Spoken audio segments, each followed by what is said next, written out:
If you're not making a phone call or doing something that is causing some part of productivity, I think you're wasting your time. If you are like emails and stuff like that, yeah, you're going to send emails during the day, but there's no reason emails aren't automated today.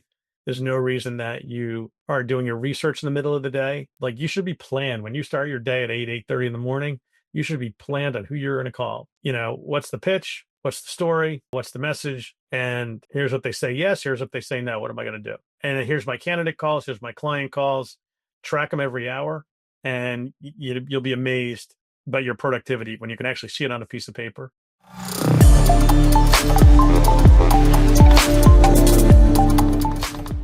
Okay, guys, welcome back. We have a real treat for you guys today. This episode will be a breakdown of how to get the high-level SaaS tech sales jobs because we have an absolute force in the recruitment space. We have Rich Rosen. He is Mount Rushmore status when it comes to the recruitment space. But I kind of wanted to take this interview in a different way because we are tech jobs focused. I want to get his best tips on getting some of these high-level SaaS sales jobs, AE jobs, all the above. So, Rich, welcome to the show, man. Hey, Chris, great to have you, man. Great to be here, I should say, even. Just back from vacation, so brain still clicking in. Yeah, he's kept the fan going, so I love it. So, okay, so Rich, let's talk about exactly what type of jobs you recruit for, and then we can kind of break down some of your best tips on how to get those jobs. Yeah, so for 30 years, I'm placing like software sales reps, execs, sales engineers, CSMs, heads of marketing, heads of sales, of course, even CEOs and CFOs when the time is right. All for software startups, pre-IPO companies, generally VC backed, growth companies. So some of the cool companies you've heard of, we've gotten to build a lot of their teams. Yeah, how about you just name drop a little for us? Yeah, I mean, so God, it's been so long. So back in the day, from like some of these you may not even remember your age, but like Blade Logic, Tableau was a huge one. Unica, Apptio, Pigment. There's a ton of techies, that got gobbled up by Adobe and what have you. But I mean, if you think of like Apptio is a big one, we did a ton of work for. I mean, most of the companies, I'd probably say like I guess probably about 75% of the companies I've worked for either gone public or gotten acquired for some big exits. So, the problem in the startup world when there's like 200 something thousand startups, they're great. They get acquired, but sometimes you don't know them. I built a team for a company called Applica. They got acquired for about 100 times revenue a year into their existence, but we put an advisor in couple of sales reps, and those guys made a fortune. The CEO was the nicest guy. Ended up accelerating everyone's vesting. So, wow, yeah, just wow. So good. What do these typically pay? Break down that startup world, salary, equity, bonus. I mean, you tell me. Yeah, I mean, there's just huge variations in the equity side. So we'll get to that in next. The comps generally 150K and above. Everyone tries to tell me that, the average base salary for an enterprise sales rep is 175. I wish that was true, but it's not. Your buddies listen, there's plenty of people that make 175, 180, but as an average number, it's not true. So, the end of the day, 150, 160 is really the going rate for a good enterprise rep. Your buddy that tells you he's making that as a base, making 175, 180, ask him for his W-2 and his actual, because typically they're lying. And that only comes from someone who gets paid in the base of what I get you. So I have no interest in lowballing anyone, but for enterprise, 150, 160, strategic, 175, could go as high as 200. Again, these are for startups. We're not talking the Oracles and the SAPs and the Dells of the world. Plus you're going to get, double that on target. So say your quota is $1 million, you'll do 300 on a 150 base, 350 obviously on a 175. And then equity is a huge variation. Equity, it depends on the stage of the company. Were you employee number one? Were you employee number 201? They Series A, they Series C. how much money did they take, who is the VC that backed them. Some of those VCs will, take a huge chunk of the equity, not leave a lot for their reps, but doesn't mean it's a bad opportunity, because then you got to look at, hey, how am I going to be able to hit my numbers? Can I hit my numbers?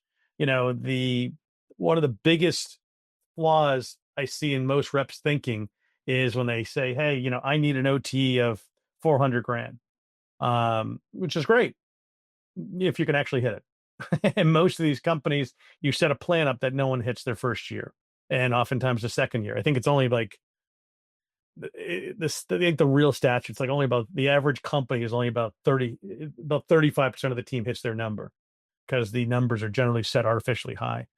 So you got to look at, hey, listen, what can I really hit? What can I really earn? And this may be going off on a tangent, but year two, year one's a build year for most of these guys. So if it's an enterprise solution, bigger ticket. Year two is when you can start making real money, hit your numbers, overachieve, and really succeed. But before I go too far down a different tangent, let me know where you're if we're on point. Yeah. So, okay. So you say typically 150, 160. Yeah. Who are the people you're like, who are the candidates? What is their profiles that you're targeting? Do you pull from those Oracles and Salesforces that you talked about, or do you just go from other startups? You kind of stay in that world. Yeah. I mean, listen, the Oracles and the Salesforce guys of the world are fine. They're great. They tend not to be the same hunter that is needed at a startup. And, if you're a Series A or Series B company, um, even a Series C, I mean, I did just place a bunch of reps at a Series D company at 175, 350 plan. The, but that company wanted, maximum stability. They wanted people, that had been in a company for, 4+ years at a time. Going into an early stage company, it's a different animal. If you're going to a Series A or Series B, there is so many different aspects of that job that and that company. I mean, hell, the head of sales that started when you got there probably won't be there in 2 years. It's a big difference, a company going from 0 to million, a million to 10 million. And that same leader is most likely not the guy that's going to get you from 10 to 25, 10 to 50. Yeah, there's just so much. Startups are awesome. I absolutely love working with startups. I think they're a lot of fun. People have impact. People can really make a difference. And you're an important piece of the puzzle. Unlike being an Oracle, where you're just another number, another cog, and they don't really care. Like, I tend to work for companies that they actually care about their staff. They care about their clients. They actually want to fix and help fix problems, and allow people to make a lot of money. Um, so I tend to pull more from the startup world than the Oracles of the world, just because those guys are not typically the hunters that I'm looking for. So, Yeah. What are some, I mean, you must, you've been at it for 30 years, right? At this point, almost, right? uh Um, have you ever seen someone pick up big equity here, here, here, and here, and they've walked away with yeah, eight, millions. eight, Yeah. yeah, Oh yeah. like I mean, I've 10 placed a plus ton of guys. mil between all of them? Yeah. Yeah, I mean, I've got candidates that they've made a fortune at, two, three, four companies, on the equity. I mean, and even the guys I placed at Tableau, I mean, those guys walked away some of them walked away with tens of millions of dollars, Mongo and Blade Logic and Apptio. Um, I mean, one of these days I'll sit down and figure out how many millionaires I've made just on the equity where we placed them. And I made them. They crushed it at their companies and earned every penny. But where you could put them in a position to win, I guess, is probably the best way to put it. But yeah, no, listen, that's the fun thing about these startups. I mean, you pick them right. Um, I mean, you can really do wonders. And I think when people are looking at those startups, they've got to look at the people that are involved. I mean, and again, it's different between a series A, B, C, and D, right? Different stories for each level. But, to me, it's all about the people you work for. If I got to like the people, and I've got to be excited about the product. If I'm not excited about the product, I better really love those founders and leaders. Um, Otherwise, it's just a really tough sell. I mean, that's the thing. Like, people that are just chasing money, usually lose. Mm, The resume is just full of holes, short stints, and despite what people want to believe, no one really wants to hire the guy that's moved every 12 to 18 months.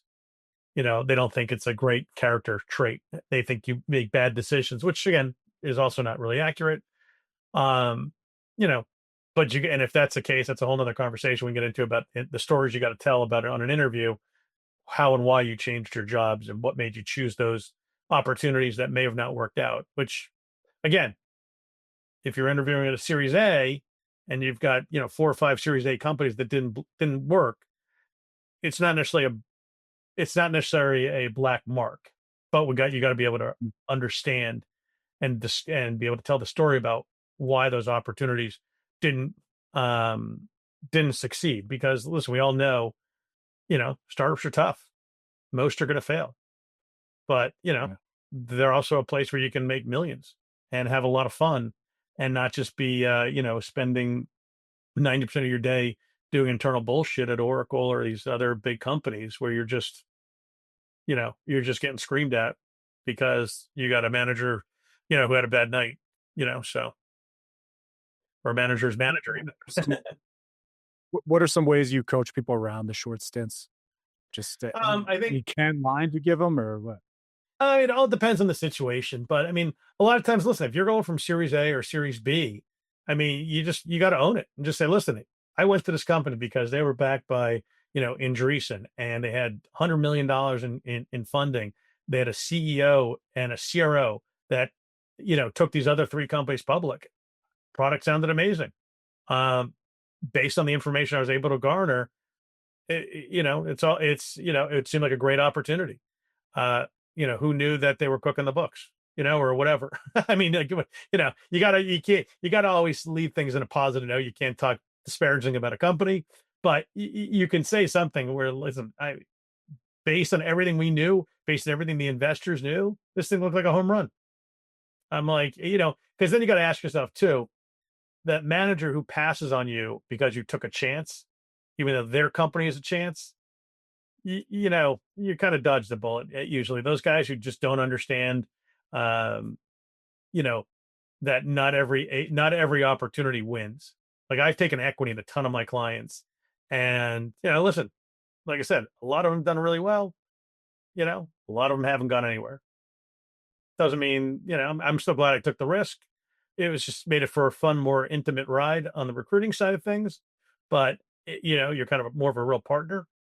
But when you're at these early stage companies, you just got to be able to put your blinders on. And when you're interviewing for that next opportunity, you got to be able to weave a nice story that says, listen, here's where we went. Company, turns out the product doesn't work. It was a demo only environment. And How does it's, that work? mm, How does it work?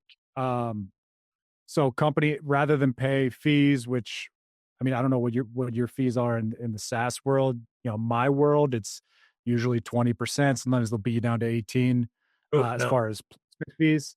Yeah. Um, what about your world? And then so you say, hey, listen, my fees are 30K at least. Like we could do equity instead. Or how's that work? Yeah, I mean, my minimum fee is 30 grand. Usually it's, again, nothing set in stone, but typically 25 to 30%, depending if there's engagement fees and stuff.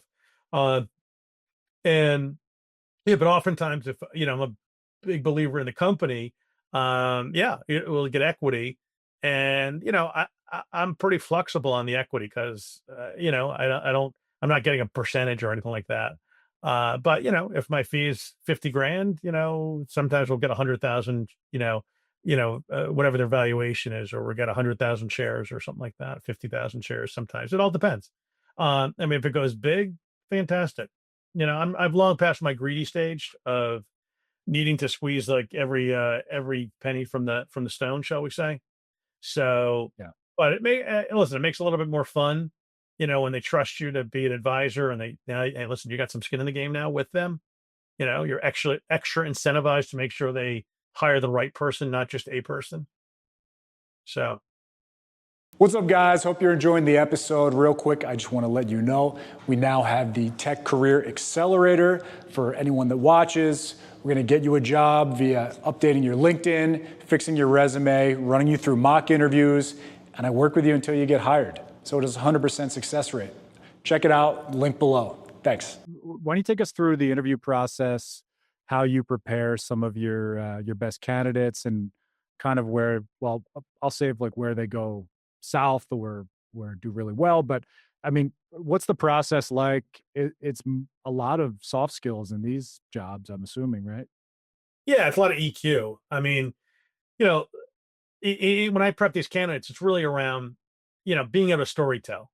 Hey, listen, how did you, be able to have stories about wins and losses, how you got into accounts, how you drive deals, how you, control show me how you can kind of control, a conversation when you're in the discovery call. How do you get past the pain points? And, a lot of these guys don't interview all the time. Not most people are not changing jobs every year. So, they get a little rusty or they get comfortable. Like, "Ah, I'm a big swinging salesperson. I can do anything, and you got to knock their ego down because people want, someone that's coachable, that's humble, that is, still gritty, hungry, and has got that intellectual curiosity. And that's got to come out in the interview. You got to be able to show, listen, you're not a prima donna. Your $400,000 W-2 is nothing to the guy next to you. It's not as much money as you think it is. Right. This uh, these reps that think that they're hot shit because they had a one good year during post COVID. It's great, but that doesn't make a career. Um, so you want the guy that's just humble and just driven. They got a no quit attitude type. For the again. So when you Mhm. so when you kind of sniff that out, like, hey man, why don't we take it down a notch? Oh I yeah, know you're yeah, the yeah. man. Yeah. So Yeah, sometimes I just say, listen, dude, I mean, I did 300 grand in March. I'm like, you're, you got to, you don't know who's in the room with you. So, don't act as if, you are, the king because no one cares. They don't know you. And right. some people appreciate it. Some people, they get annoyed by it, but that's okay. We just pull them out of the process.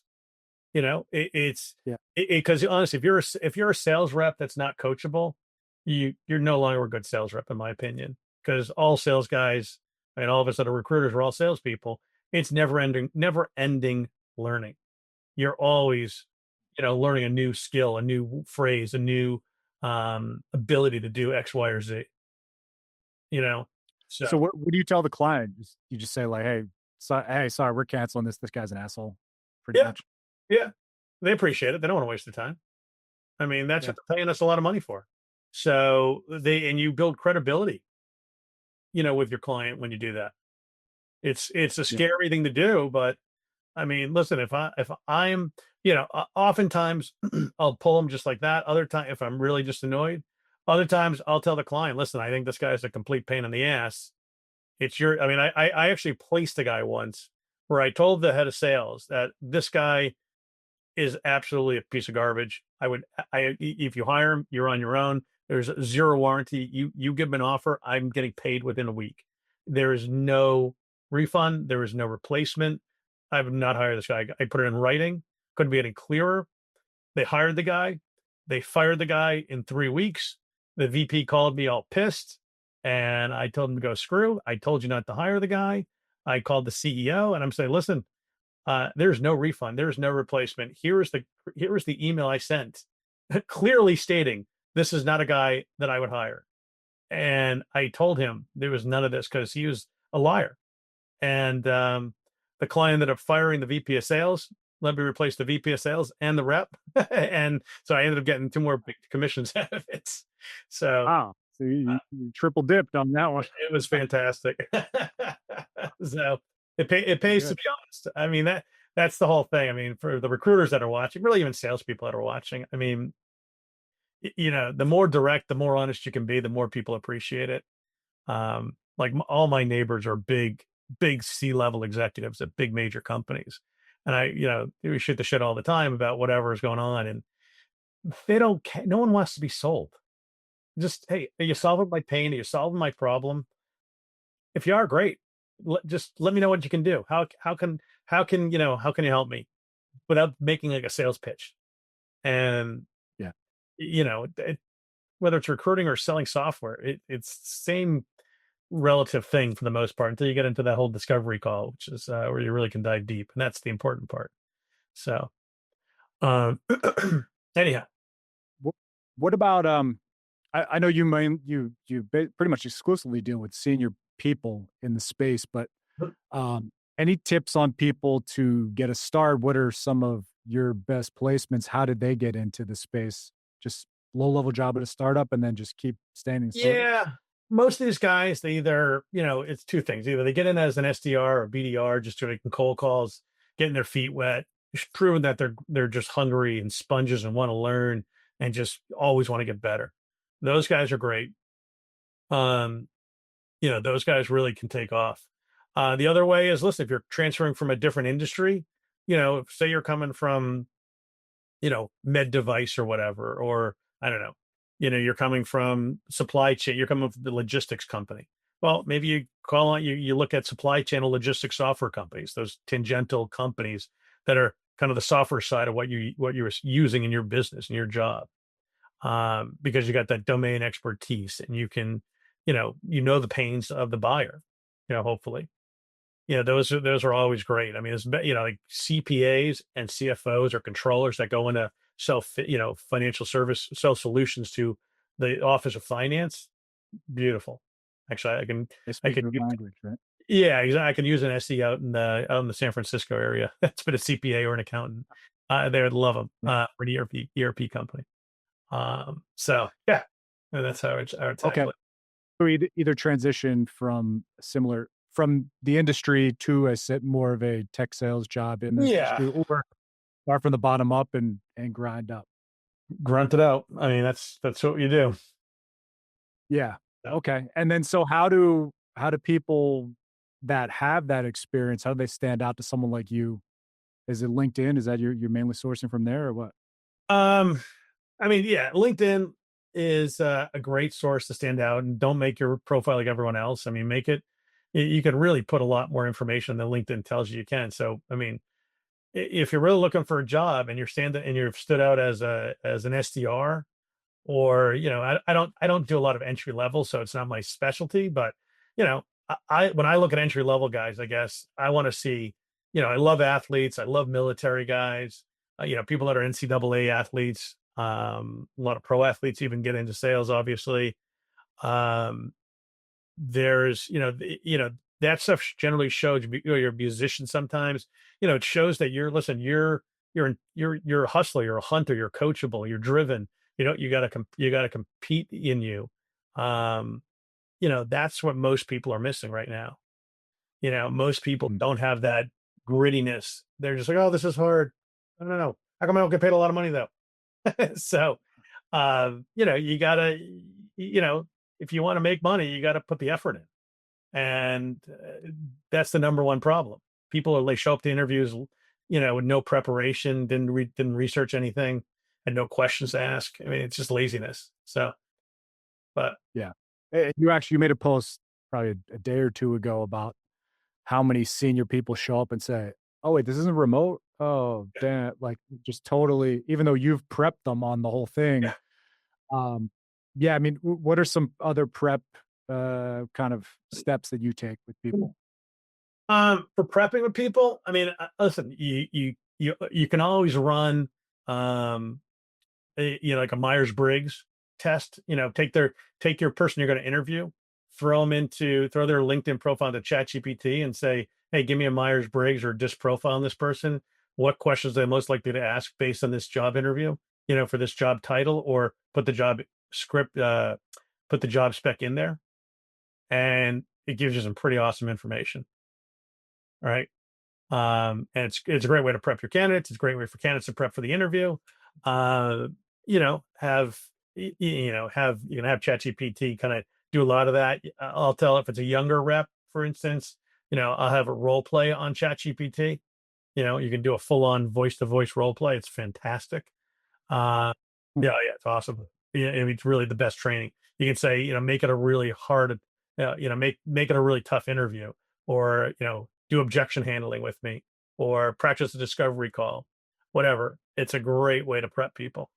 Um, but normally, it's like for me, it's listen, do your homework, dig into the website, dig into the white papers, or you go to the LinkedIn profile because I can't tell you how many candidates go an interview, and I got a client that's like, oh, this guy didn't even check my LinkedIn out, my LinkedIn profile out. A little petty on Yeah. the hiring manager side, but I get it. I mean, you should have done a little homework, right? It's not that challenging, but it just shows the effort and the interest level. So Yeah, and that you could at least pick up some commonalities. Oh, we both know this guy. We both worked here. We exactly, see exactly. low hanging fruit, right? Yeah. So I mean, it's the basics. So you do that, and you know, otherwise, man, it's just under having questions. What questions should I ask in an interview? Like, what do you need? Like, why? Have questions ready to go at the beginning, the middle, the end. Have a good story about how you got started.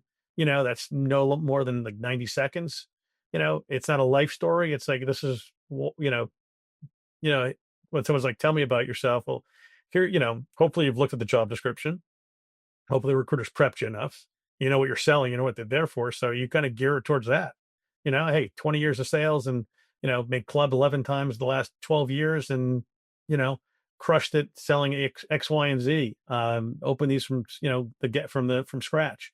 It doesn't need to be a whole Shakespearean play. And, I always go into the approach of everyone's got ADD. So you know what? You got to keep it short, keep it simple. You can always ask and say, listen, I can go deeper if you want. You know, it's and then follow things up with questions. Especially if you're placing salespeople, you should have questions. You should always have questions. Just be an endless list of questions. you know, um, this interview is like dating, right? So ask 'em about whatever. So it's good stuff. So 90-second recap, um, ask questions, have a story for every job that obviously puts you in a positive light, and then find commonalities and do your homework. Yeah, I mean, exactly, and find real like, if you got a real commonality, like, hey, about certain companies, certain people you may have worked for, great.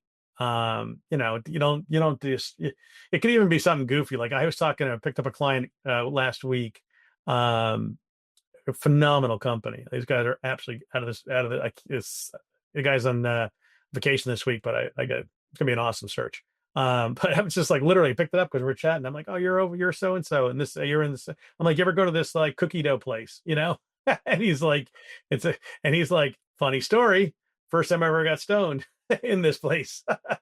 Oh, This is a CRO. This good. It's a very very hot startup. We had a fantastic conversation after that, and I got 5 searches from it. Um, but it totally broke the ice. It just, but it wasn't like a place everyone would know. I just happened to know it because I watch a lot of Food Network, and I've happened to get stuff from this place before, and it was fantastic. But but it's just, it can't be like, oh, hey, you're near that Smith and Walensky's or that Capitol Grill. Like, who cares? Everyone's near there. But if it's some like obscure little place, you got to be smart about, kind of basic food references, sure. whatever. But it makes it fun. I mean, I just laugh a lot with people. Like, don't take sales and recruiting shouldn't be that serious. I mean, it's serious, but you don't have to make it that serious. It should be a fun. They both should be fun where you can actually you're just giving people information. You're teaching them something they didn't know.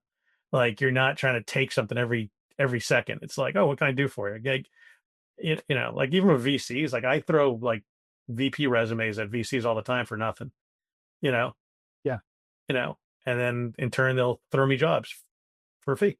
So, it's okay. Build a little trust. Because know that you actually provide good people and not just garbage. So And that VP will eventually be hiring too, right? absolutely, absolutely. So you lose one to win 10. It's not a bad gig. Yeah, exactly. So I want to get to some of your best recruiting kind of tips for everyone that is watching from the recruitment world. But just to leave us for the kind of SaaS people, um, any last tips? One thing I didn't want to get your red flags, because obviously you're identifying red flags in some of these startups too. Mhm. What are is there a checklist you look for? Like, okay, this isn't going to last because this guy is a moron who's the founder. What, like, kind of Yeah. what? Anything you go through with that, and then any last tips you have for the candidates? Um, I hang on one second. So yeah, I mean, for I'm always looking for, like I said, quality people. Like working for, I have no interest working for a douchebag. Like guys that how a client treats me is how they're going to treat the candidates. It's how they're going to be to work for, and I mean, it's useless. It's a waste of time. If in my world, like, listen, if your hiring is not a priority, that's great. I'm not your guy. If you can only call me after 5 o'clock East Coast time every day and you live on the East Coast, and there's just no way you can ever make time to call me with feedback or to have a conversation, be like, I had one client would call me at 6:30 and I was like, listen, this is your, if you got to talk about a candidate, great, but if you can only call me after 6:30, because this guy did it a few times, I'm like, how serious is this search to you? And he's like, oh, we got to get him hired tomorrow. I'm like, so why are we talking at 6:30 at night? I'm like, there's no way 5 days a week this guy was on a back to back to back back back calls and never went to the bathroom and never had a lunch. So people get done what they want to get done, and Mm, it was a short lived client. Um, so I mean, I really look for how people treat people. I think it's a huge flag. Obviously, is the comp the right, realistic comp? Is it a $2 million quota but a $10 product? That's not really useful. The basic, financial things, how realistic they are on their needs. Do we want to, a guy that's been, 10 years at one company, I mean, I get clients like, oh, we want someone that's been at XYZ for like 3 years. I'm like, that's great. The company's only 5 years old and they didn't start hiring sales guys till 2 years ago, you know, like just silliness like that. Right. The basics, but listen, you trust your gut. You'll do fine on figuring a lot of that out. Cause product wise, listen, until you see it in action, see it really installed, you don't really know it an early stage company. But again, you go with the people you trust.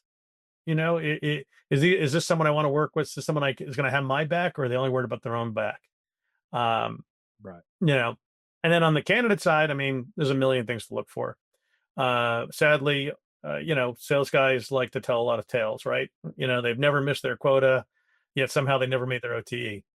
It's always amazing how it wasn't their fault. And listen, again, most people don't make their quota every year, and I would tell everyone to stop telling all about when you're on an interview to say you made your quota every year, because most clients don't believe you. You know, Yeah. it's rare, and if you did it, awesome. Bring a war book with you. Create a binder with, hey, here's my W-2s. Here's my pictures of all the awards I've won. Here's the Rolex and the Porsche they gave me. Here's the list of clients I won. Here's show it to them. Give them enough information where you drown them in the fact that you were a rock star. And if you really want the job, this is not the answer question you were asked, but you really want the job, pick up the phone in the middle of the interview and say, listen, let's call her up. We can call the CEO of Gillette, whatever you sold. Have that guy hop on. He may be a client for you right now. We can see you can pitch in the product. I'd love to hear how you pitch it, Mr. Interview, um, and just show them you really have the connections, because right or wrong, companies love Rolodexes. I don't particularly think it's the best way to hire, but what do I know? I like guys that actually have sales process and skills. So when you're looking for other red flags on candidates, it's guys that can't give you detail, guys that can't give you stories, guys that have to cancel interviews. You cancel interview once, I'll generally cut you out of the process, because, you know, it's just my experience. 99% of the people that have to cancel an interview don't ever take the job. Yeah. And everyone gets mad about that, and yet they still don't take the job. Even when I let them through the process, it's just burns you every time. So best advice, if you got to change it, give it far enough notice. Don't be like the day of or the morning of, or suddenly your mother's gotten sick for the 17th time. Right. Good recruiters take good notes, and I have got multiple candidates over the years before I kind of realized the trend. Um, who I'd call, they'd cancel interviews, and their mother had died like 6 times. Right. It's just so, just be a real person. That's all you got to be on these interviews. When you're trying to bullshit, you're trying to bluster. It's okay to be, hey, toot your horn. That's what you should do. But there's a difference between being pounding your chest saying you're the best and the greatest. But I can't give you any numbers. I don't know my stats. I can't walk you through a deal. I have no great stories for you about how I got into an account from scratch. The best ones are when you ask candidates like, listen, this is a Series A company. They need a total hunter. Tell me about a win. And then they tell you about how they got through it in a deal through a partner. Like, this is a Series A company. There's no fucking partners. There are you, a phone, and a couple of events to go to right now. What are you going to do? And they have nothing.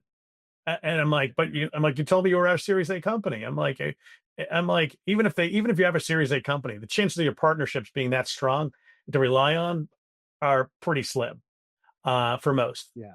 So, you know, this all those things. Just if you're a real relatable human being and you talk with some passion and energy in an interview, people get excited. Like, you show them the drive and Yeah. the grit and the hunger, you get a better than 99% chance of moving forward. It's when you're slow and Yeah. monotone and you had no excitement. You could tell you didn't do any homework. You're totally bored about the conversation. Like, or I had a famous baseball player's kid interviewing. I thought this kid was a really good rep, and he took the interview, thought he would crush it. He's got his kids running around in the background, and I'm like, really? He's like, oh well, I'm like, your dad couldn't watch him. Your grandfather. I mean, they got millions and millions of dollars. No one could hire a babysitter for 30 minutes. Like, it's whatever. But anyhow, that's all those little things candidates don't get, but the client sees, and it just kills the interview. Yeah. Okay. Well, there you go, guys. This is someone who's probably gotten more of these people hired than, I don't know, maybe anyone on the planet. I, I we're don't up know. to about Maybe, we're up to about 1,200 placements. So yeah. That so one, yeah, fairly specialized field too. So, like, yeah. as far as these jobs, this is the man for this. So, definitely listen. So, okay, let's go over. You obviously done the recruiting podcast circuit. Why don't we just kind of briefly go into some of your best tips for people in the recruitment game, and then we'll talk about your group coaching that we were discussing before the call. Yeah. I mean, for as far as recruiting, it's sales 101, man. I mean, listen, you set your goal, I mean, it's the basic stuff, kind of, wish it, dream it, do it kind of stuff, right? It's, hey, I want to make $1 million. I got to make 83 grand a month. You know, what's my average placement? How many placements I need to make, right? Just break it down into small little chunks. How many calls do I need to, you should be tracking your numbers. How many calls do I need to make? How many, emails, all that good stuff. It's good stuff to know just for mental clarity. Because you can then tell, hey, I only made 10 calls today. Well, go figure. I didn't get any send outs. I didn't get any job orders. Days you make 50 calls and send a bunch of emails out and set your campaigns up, you tend to get more business. You get more activity. Did you build a community? Or you're posting on LinkedIn to wherever your buyers are, your clients are. I set a simple goal. Like I set this goal for myself day one. There's a couple of goals, I suppose. Every day, I'm planned for 50 calls a day. Do I make 50 calls? Some days, yeah, some days, no. I average about 4.5, 5 hours a day on the phone, in Zoom calls Mhm. now. And every day my goal is very simple. One send out a day. I make a send out a day, I'll make $1 million. You know, send out or job order, equal. um, and that's, you keep those goals really small. But think of it, you get 5 send outs a week, 20 a month, it's pretty good. And then, the last one is whenever you're done for the day, you make one more phone call. Golden rule. Mm, Think about that too. okay. You make an extra 20 calls a month, an extra 240 calls a year. You basically got an extra month's worth of work out of that, from one extra phone call. Um, you know, and I can't tell you how many times that last call resulted in business, because now it's like 5 o'clock, 5:30, 6 o'clock some days, whatever. Um, and suddenly you catch someone, catch a CEO or CRO or a rep, whoever, candidate, um, that just was kind of done. The guard was down. And you just build a quick rapport with them, you know, Wow. but simple stuff, right? Just break it down to small bites. Okay, so obviously, I mean, you're still big on the phone, I know. Anything else you're using LinkedIn automation, email automation, any of that stuff? Um, I mean, I do campaigns. I don't do a lot of LinkedIn automation because LinkedIn is so picky. I mean, I'm maxed down on LinkedIn connections. They kind of cap you at 30,000 first level connections. So I kind of treat that like gold. And I've got put in LinkedIn jail before. Not a lot of fun. So I don't do a lot of LinkedIn automation. But I do post a lot on LinkedIn, as you see. So that keeps you fresh in the minds of buyers and candidates. I mean, I could probably fill up my calendar with the amount of just from the candidates that come in through the posts I do. Um, Yeah. which has been pretty awesome. The results from that have been crazy. I mean, you know, as a one man band, I'm getting, a post a week that probably gets over 500,000 views, and Wow. the averages are ridiculous. So, um, but I have a guy that helps me with that too. So it's great stuff. Who does it in my tone and records us and everything else. So, it's a great way to build your network, build your name, and everything else. Be that trusted advisor in the industry.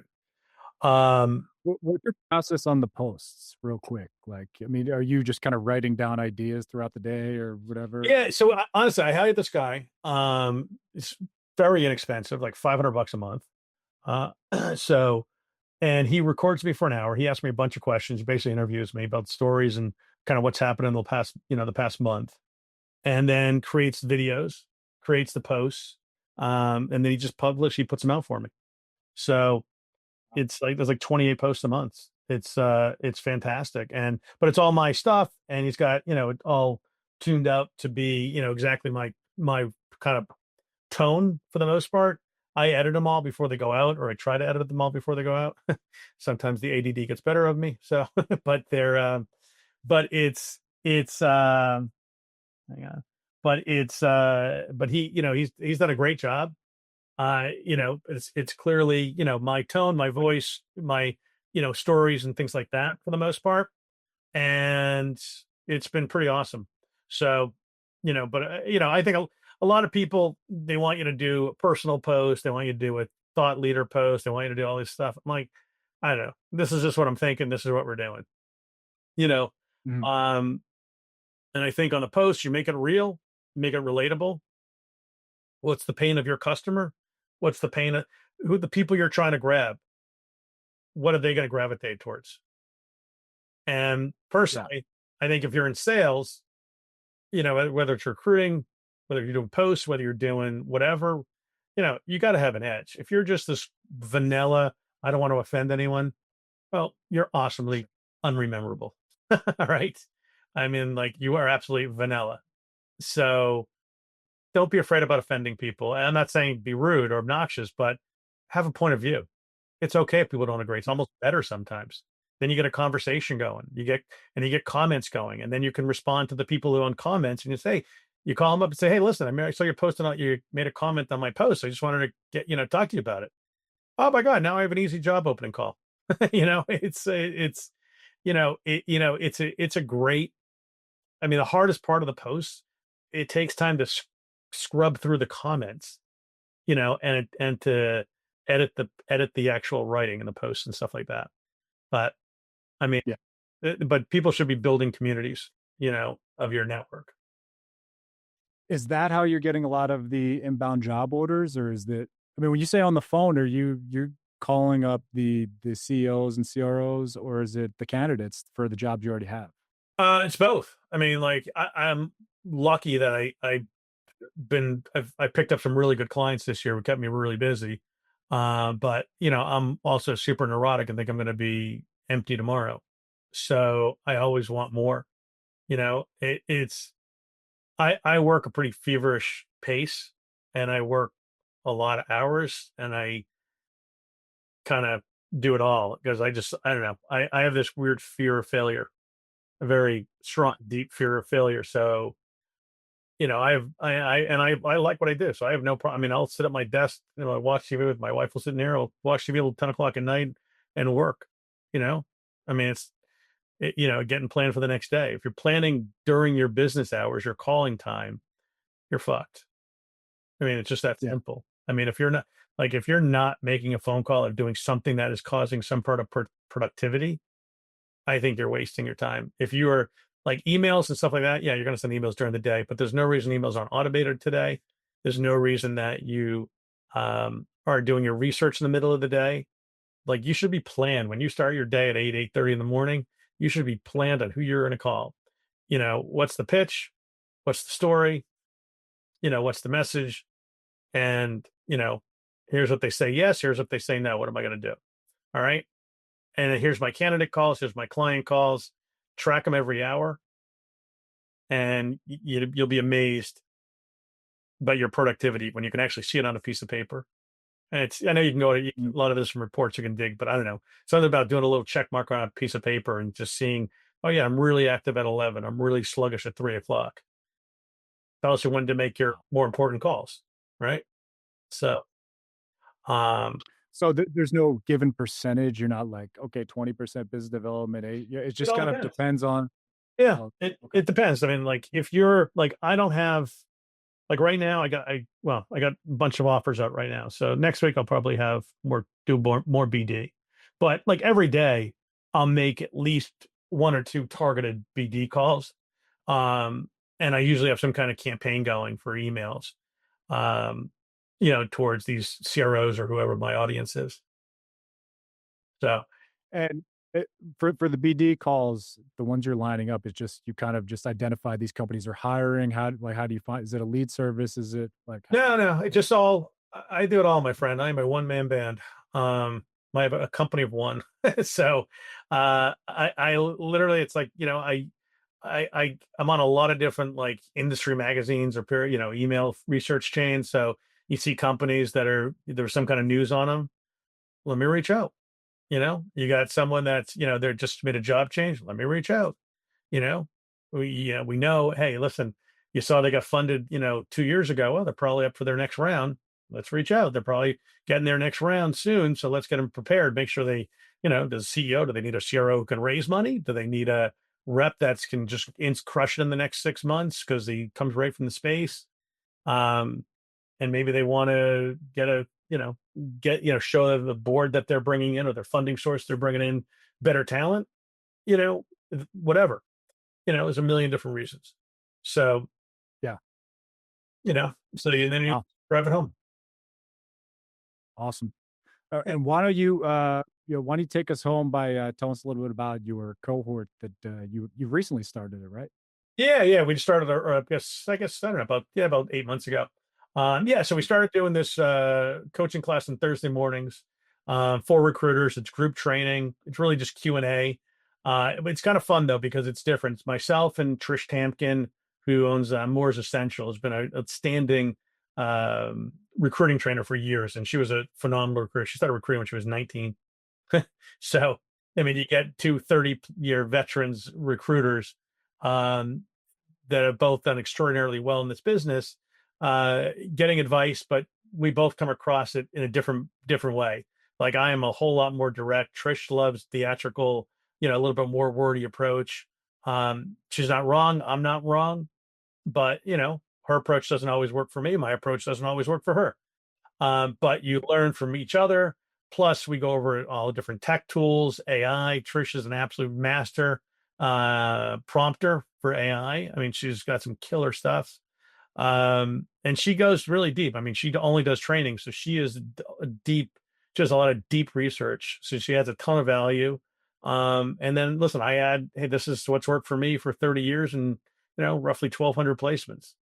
Um, so as a solo recruiter, I run a super busy desk, and here's what I can show you. So it's, so it just gives you a little bit of, you can hear from other people. Everyone can chime in. It's a super laid back group. You can participate. You cannot participate. We go over what people want to go over. So, but it's a little bit better than, I don't know. For those of us who have a short attention span, it's a little better than just sitting through one person kind of rambling on about a topic, So Yeah.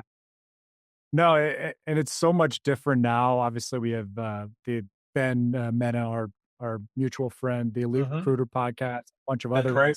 ones. Mhm. There was not this sharing of information in this business for. I mean, I've been in since 2007, and it was kind of like you see the other rep in the hallway. You're just like, you know, Yeah. kind of stare at him. He That's stares at you, and then like that's I'm better why than him. Yeah, that's why I like the Pinnacle Society. I'm on the board of the Pinnacle Society, which is like kind of like the top like 80 recruiters in the country. Great group. Everyone should strive to get into it because it's uh it just, what, you get around all these like-minded people, and everyone's hungry, everyone's aggressive, but no one's a dick. Everyone, there's so much sharing of information. I mean, like even with competitors, like I know their deals, they know my deals. I don't worry about them stealing anything, but we just share, everyone's trying to make everyone better at these conferences and stuff that we have. It's a phenomenal group. Um, people should really strive. You want to get around like top performers and learn from the best. It's a place to go. I mean, I'm a big believer that You're the average of the five people you hang around with the most. So if you want to make $1 million, hang around five guys that are making around $1 million or more, right? If you want to make 50, 100 grand, well, you can hang around, guys that aren't making that much money. But it's safe for everything. You're going to be the average of the five you hang around, from intelligence to financial to whatever. It's just human nature. So Yeah. yeah, And one more time, what is it called? We'll have all the links below for everyone yeah, that's listening. that is the Pinnacle Society, pinnaclesociety.org or org. And then your particular cohort was the And my recruiting revolution. other recruiting revolutions on the mooresessential.com site. So if you Okay. Google Rosen recruiting revolution or Moore's Essential, Moore, you can pull it up, but we'll put the link down there. Nice. Awesome. Well, Rich, thanks so much for making this happen. I hope you guys got a lot out of this. I tried to pull as much information on getting these high level SaaS jobs, some of his best recruiting tips. So hopefully I did a good job. Hopefully you guys got a lot of value out of it. Rich, thanks so much for finally making this happen. Yeah, man, I appreciate it. Thanks for having me. Great to Yeah. be here. We'll Excellent. catch you guys next time.